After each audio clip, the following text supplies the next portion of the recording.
Vamos lá resolver essa questão do mais. Questão 10, que fala o seguinte: considere um corpo celeste esférico homogêneo de massa m e raio r atravessado pelo de polo a polo por um túnel cilíndrico retilíneo de diâmetro desprezível.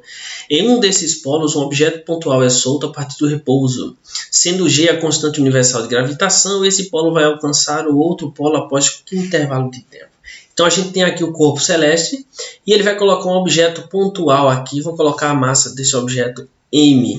Esse objeto ele vai começar a descer. Ele partiu do repouso, tá? Ele tinha uma força gravitacional que depende do raio, tá vendo? Tem uma força que está puxando. Lembrando que a força gravitacional é uma força de atração. Então tem uma força que está puxando esse objeto para o centro. Aí a velocidade dele começa a aumentar. Quando ele chega aqui nesse ponto, a velocidade dele é máxima. Por quê? Porque devido à inércia, esse corpo ele não vai parar aqui, né? Ele vai continuar o seu movimento. Ele continuando o seu movimento, a gente observa o quê?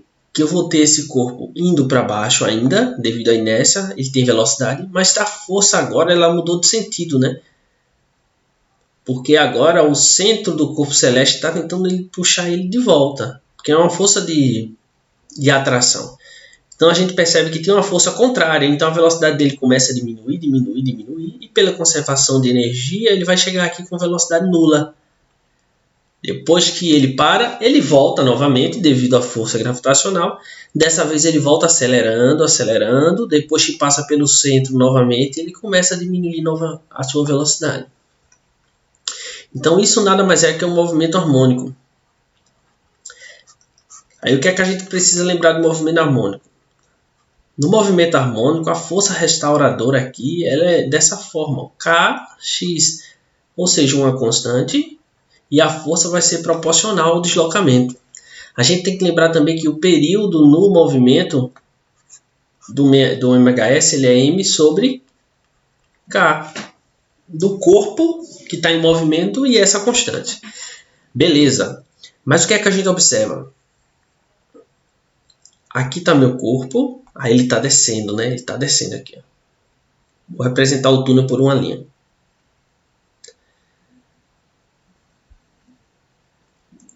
Beleza. Aí aqui em cima ele tem uma força gravitacional sobre ele, tá? Quando ele está aqui, ele também tem uma força gravitacional sobre ele. Só que a massa que exerce uma força gravitacional puxando ele para o centro é essa agora. Que a gente vai chamar que tem um raio X. Raio X. Então deixa eu desenhar aqui. Antes ele estava aqui, ó, na superfície e tinha uma força puxando ele para dentro e esse raio era E. Agora que à medida que ele vai avançando, esse raio vai diminuindo, eu chamei de X, tá? Mas o que é que a gente observa? Que a densidade deles é a mesma. A densidade é a mesma. Então eu posso dizer que a densidade, lembrando que densidade é o quê? Massa sobre volume. Então eu posso dizer que a densidade desse primeiro caso vai ser o quê? A massa, que é o mzão, né? Que é a massa total dele, sobre o volume, que é o da esfera, que é 4/3 de πr ao cubo. Beleza. Só uma coisa que faltou aqui, ó, em relação ao período, ele quer o tempo que ele levou de um polo a outro, tá? E a gente sabe que o período é o tempo para ele ir e voltar. Então, na verdade, o que ele quer na questão é a metade do período. Então, continuando aqui embaixo. A densidade do menor vai ser o quê? Eu não vou chamar, eu ia chamar mzinho, né? Mas mzinho já é a massa do corpo que está caindo. Eu vou chamar m'. E aqui fica 4/3 de π. Quem é o raio agora é x, né? X ao cubo. Vou cortar aqui esse 4/3 de π. E eu acho que esse m' ele vai ser o quê? Mzão. X ao cubo sobre R ao cubo. Boa. Então a nossa força gravitacional, quando ele está se movimentando, né, vai depender do x, né? Então vamos lá. A força gravitacional vai ser G. Qual é a massa dele? Depende, né? A massa vai depender aqui.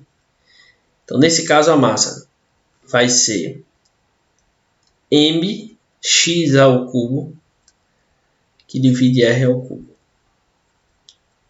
Se ele tiver exatamente aqui, ó, na superfície, esse x vai ser exatamente igual ao raio, aí vai cancelar. Aí a gente vai achar que o m' é exatamente igual ao m, tá? Então, à medida que ele vai descendo, a massa que vai exercer a força gravitacional nele muda. Então, essa massa a gente achou que ela é a massa total, x ao cubo, sobre r ao cubo. Então, na fórmula é G, a massa do corpo celeste, vezes mzinho, que é o produto das massas, né? A massa do corpo celeste e a massa do corpo pontual que está caindo, dividido pela distância deles ao quadrado. Então, a distância entre eles é o x, tá? X ao quadrado. O que eu estou dizendo é o seguinte, ó. Ele está a uma determinada distância aqui que a gente não conhece. É o x, tá? Por isso que a massa dele a gente colocou uma parte, ó. A massa dele é essa, ó. mx, depende do x, né? X ao cubo, r ao cubo. Organizando isso aqui, a gente chega à conclusão que vai ficar assim, ó. Gm r ao cubo vezes mzinho vezes x. Beleza. Ficou isso, ó. Então a gente repara o seguinte. Essa massa ela é constante, tá? Que é a massa do planeta, do corpo celeste. Esse mzinho é constante, que é a massa do corpo pontual. Esse raio é constante, tá? Esse raio maior ele é constante. É um valor fixo. Então, na verdade, ó, essa minha força, ela fica assim, ó. Gmm sobre RA ao cubo. Isso aqui tudinho é o constante vezes x. Então, isso aqui, ó, é minha constante, tá? Então, ficou exatamente igual, ó, a força reparadora lá do movimento MHS, ó. Ela é uma força que ela varia com o deslocamento. Só que o nosso K agora é Gm, mzinho sobre R ao cubo. Beleza? Vamos calcular agora esse período, lembrando que ele quer a metade do período, né? Então, o período vai ser 2π raiz de mzinho sobre K. Que é o nosso K? Gmmzinho sobre R ao cubo. Então, fica que o período é 2π, corta o mzinho, raiz de R ao cubo sobre Gm. Só que ele quer a metade do período, tá? Então, a gente vai cortar esse 2 aqui, ó. Então, fica gabarito letra B. Π R ao cubo Gm. Esse 1 elevado a 1 meio, na verdade, é a raiz quadrada, né? Então, gabarito letra B. Não é uma questão simples, tá? Não é uma questão simples realmente. Mas a ideia é basicamente essa. É a gente perceber que é um movimento harmônico. Sendo um movimento harmônico, a força ela tem que ser proporcional ao deslocamento. Então, a gente precisa achar essa constante para achar o período do movimento. Beleza? Tranquilo?